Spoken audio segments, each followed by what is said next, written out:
अल्हम्दुलिल्लाह रब्बिल आलमीन। प्यारे और मतलब भाइयों, हम अभी चाय वगैरह पी के नमाज ज़ोहर अदा करने के बाद अब अल्हम्दुलिल्लाह हम जा रहे हैं फिरकों की जानिब। डेरा बुक्की से निकल चुके हैं।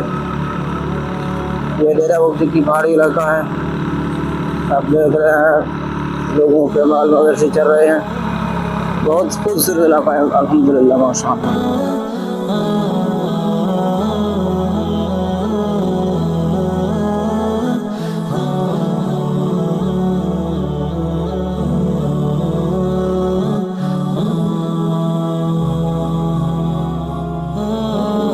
बकरी चल रहे हैं बकरी।